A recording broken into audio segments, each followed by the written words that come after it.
शं वरुणः शन्नो भवत्पर्यमा शन्न इन्द्रो बृहस्पतिः शन्नो विष्णुरुक्रमः ॐ शान्ति शान्ति शान्तिः।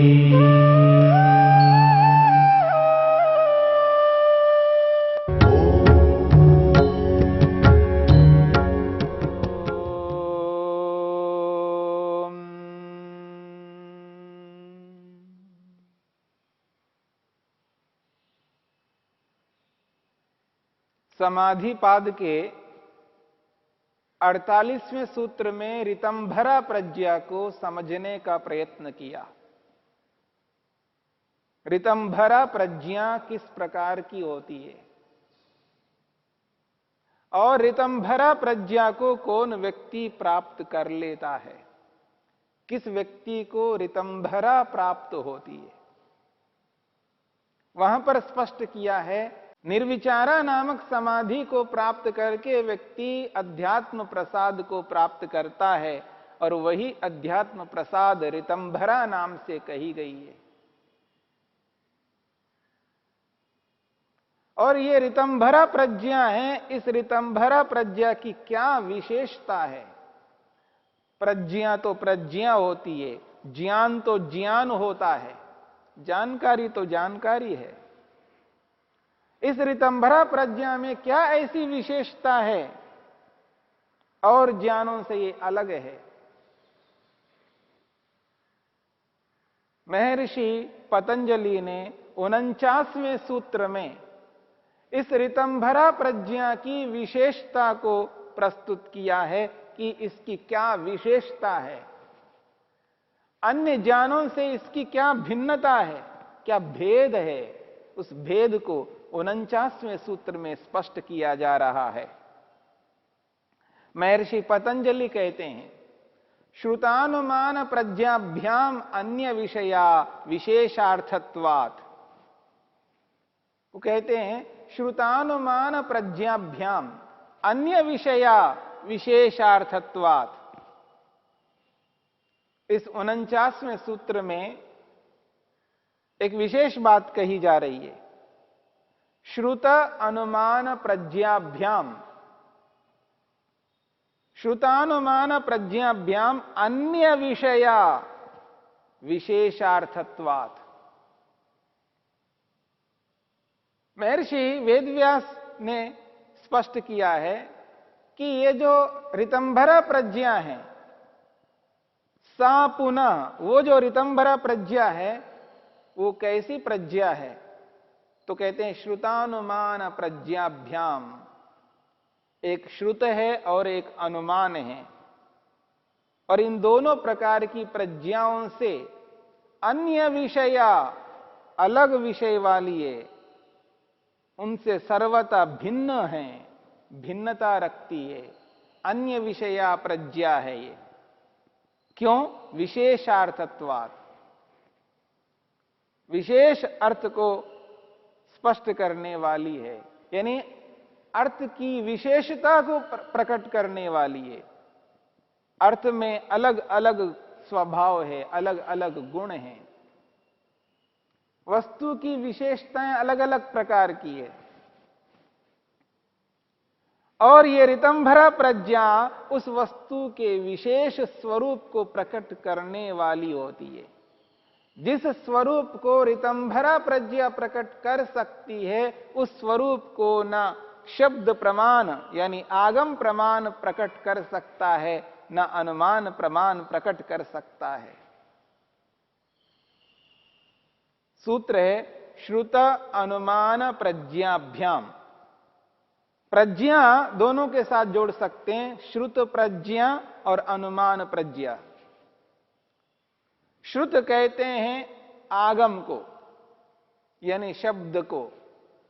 शब्द प्रमाण को यहां श्रुत शब्द से स्पष्ट किया जा रहा है। श्रुत इसलिए कहा जाता है क्योंकि सुनकर के जानकारी मिलती है। जो सुनकर के जानकारी प्राप्त की जाती है उसको श्रुत कहते हैं, और उसी को आगम शब्द से कहा है, और उसी को शब्द प्रमाण से कहा जाता है। तो श्रुत प्रज्ञा का अर्थ है शब्द प्रमाण से प्राप्त होने वाली प्रज्ञा। शब्द प्रमाण वाली प्रज्ञा को श्रुत प्रज्ञा कहते हैं। और अनुमान प्रज्ञा, अनुमान से प्राप्त होने वाली प्रज्ञा को अनुमान प्रज्ञा कहते हैं। तो यहां पर स्पष्ट किया जा रहा है श्रुत अनुमान प्रज्ञाभ्याम, श्रुत प्रज्ञा और अनुमान प्रज्ञा से, इन दोनों से अन्य विषया प्रज्ञा, वो अन्य विषय वाली प्रज्ञा है। कौन? ऋतंभरा प्रज्ञा। इन दोनों प्रज्ञाओं से अलग विषय वाली है, भिन्न विषय वाली है। ऐसा क्यों है? वो कहते हैं विशेषार्थत्वात्, विशेष अर्थ वाली प्रज्ञा होने से। क्या विशेष अर्थ है? समाधिस्थ होकर के योगी उन समस्त पदार्थों का साक्षात दर्शन करता है। ये जो साक्षात वस्तु के स्वरूप को दर्शन करने वाली जो प्रज्ञा है वो विशेष ही होगी, इसलिए विशेष प्रज्ञा है। इसको विशेष प्रज्ञा के नाम से स्पष्ट किया जा रहा है। विशेषार्थत्वात्, विशेष अर्थ वाली है, विशेष जानकारी देने वाली ये ऋतंभरा प्रज्ञा है। इस बात को किस रूप में जान सकते, समझ सकते हैं, इसको लेकर के महर्षि वेदव्यास स्पष्ट करते हैं।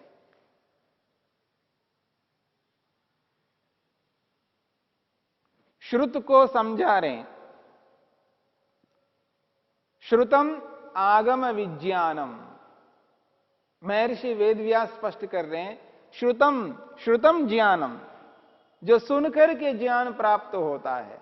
श्रुतम आगम विज्ञानम, श्रुतम का अभिप्राय है आगम विज्ञान, अर्थात शब्द के द्वारा प्राप्त होने वाला विज्ञान है। शब्द के माध्यम से जानकारी होती है, इसलिए उसको कहा आगम विज्ञानम, यानी शब्द प्रमाण है।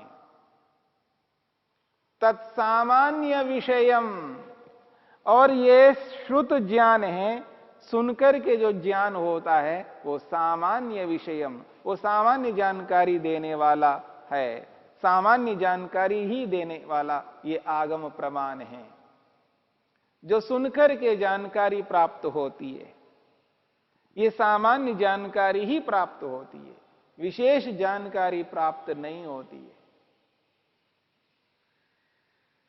अगर हम ये बात सुनते हैं वहां घड़े बनाए जा रहे हैं, केवल सुना है, हाँ घड़े बनाए जा रहे हैं, बनाए जा रहे हैं, इसकी जानकारी, बस ये सामान्य जानकारी हमें प्राप्त होती है। कैसे घड़े बनाए जा रहे हैं, किस प्रकार की हैं, उसका क्या स्वरूप है, वो कैसे हैं, इन सारी बातों को हम इससे नहीं जानते हैं। अगर वो बताने वाला बता भी देता है तो वो शाब्दिक ज्ञान होता है, शब्दों से सुन करके हम जानकारी प्राप्त करते हैं। लेकिन बनते हुए घड़े को जब देख करके जानकारी प्राप्त करते हैं, प्रत्यक्ष जो अनुभव करके जानकारी प्राप्त होती है, उस जानकारी में, इस सुने हुए ज्ञान में, जो सुनकर के जानकारी प्राप्त होती है उसमें, और जो प्रत्यक्ष से जानकारी प्राप्त होती है उसमें, इन दोनों में अंतर है। इसलिए श्रुतम आगम विज्ञानम, ये जो श्रुतम है ये आगम ज्ञान को कहा जाता है, यानी शब्द ज्ञान को कहा जाता है। तत्सामान्य विषयम, और ये जो भी सुना हुआ ज्ञान है ये सामान्य जानकारी ही देने वाली है। ये जो प्रज्ञा हमें प्राप्त हो रही है, सुनकर के प्राप्त हो रही है, ये सामान्य जानकारी देने वाली है, विशेष जानकारी नहीं दे सकती है। हमने कितना ही सुना हो, बस सुना हुआ ही ज्ञान है, फिर भी हमारे मन में जिज्ञासा समाप्त नहीं हो सकती। मेरी बात पर ध्यान दीजिएगा। सुन करके कितनी जानकारी हम प्राप्त कर ले, परंतु मन में जिज्ञासा बनी रहेगी। वो जिज्ञासा क्यों है?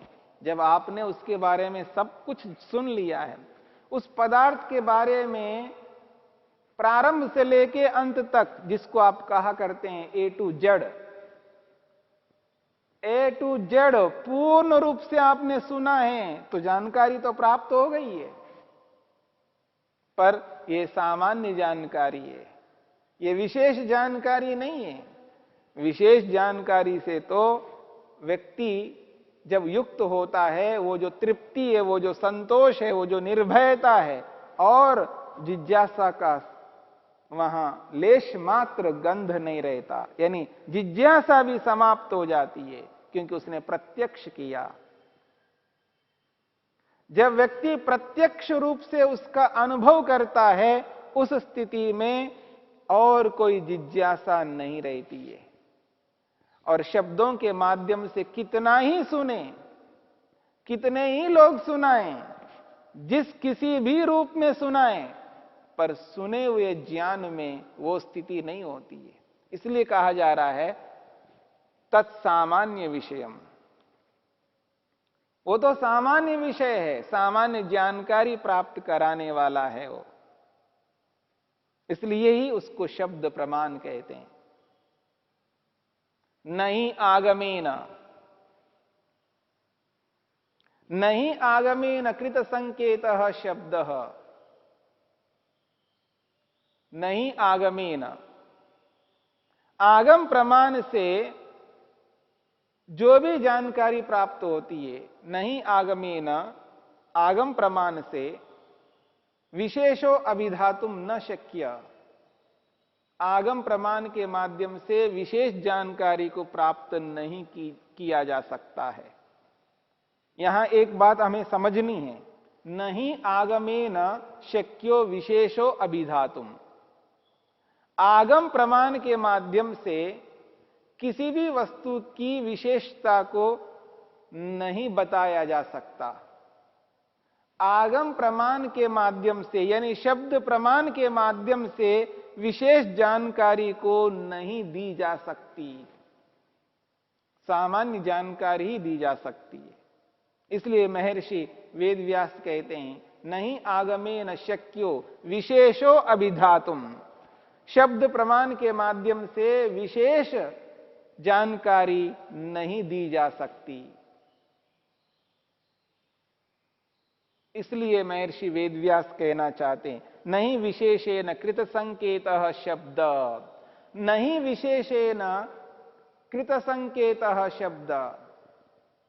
ये जो शब्द है, यानी शब्द प्रमाण है, ये विशेष जानकारी को संकेत नहीं करता, या शब्द प्रमाण में विशेष जानकारी जुड़ी हुई नहीं रहती है, सामान्य जानकारी ही जुड़ी हुई रहती है। शब्द प्रमाण के साथ, यानी शब्दों के साथ, शब्द जिस जानकारी को प्रस्तुत करता है, उस शब्द में सामान्य ज्ञान ही जुड़ा रहता है, विशेष ज्ञान जुड़ा हुआ नहीं रहता है। इस बात को भी हमें समझना है। क्या कहना चाहते हैं?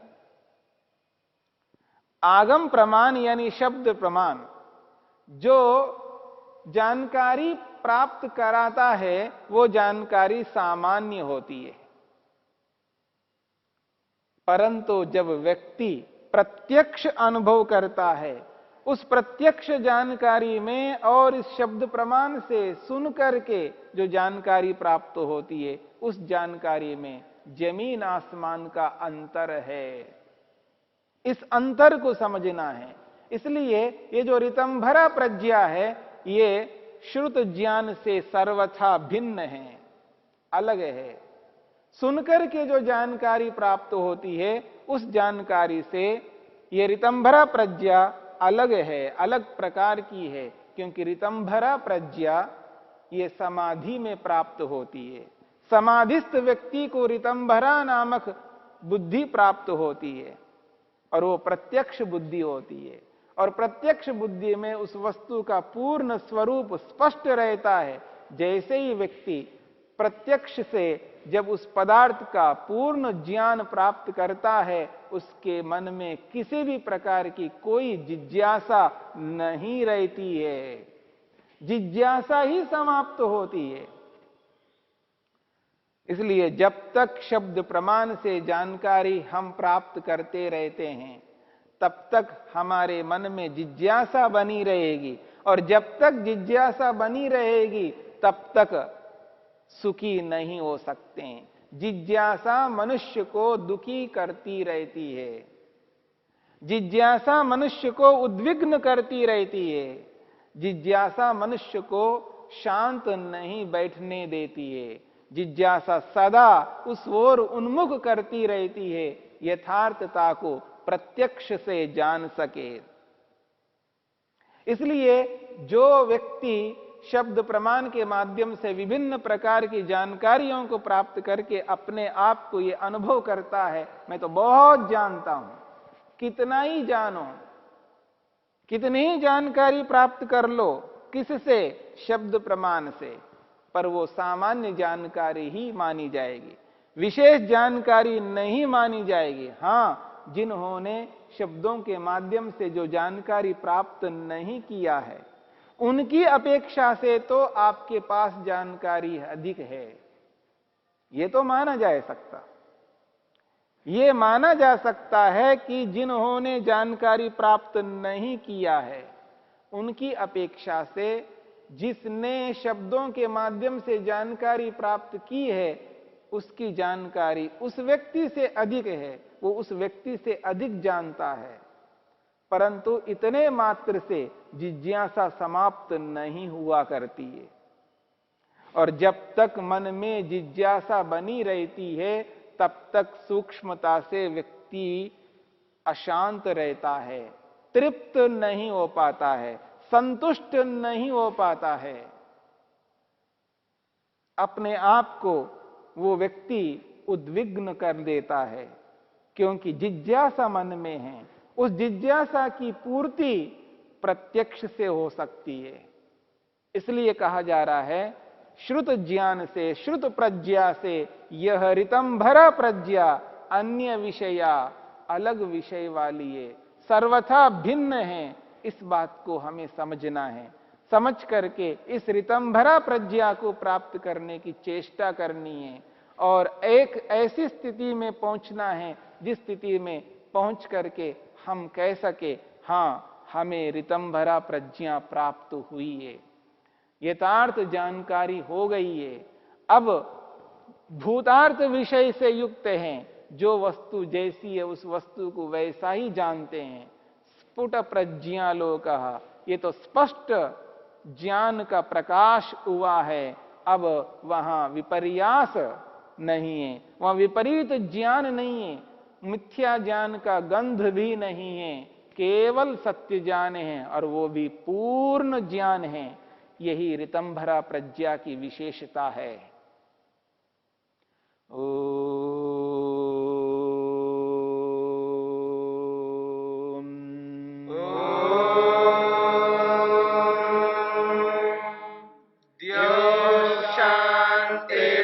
शांतिरंतरिक्षं शांतिर्पृथिवी शांतिरापः शांतिरोषधयः शांतिः वनस्पतयः शांतिर्विश्वे देवा शांतिर्ब्रह्म शांति सर्वं शांति शांतिरेव शांति शांति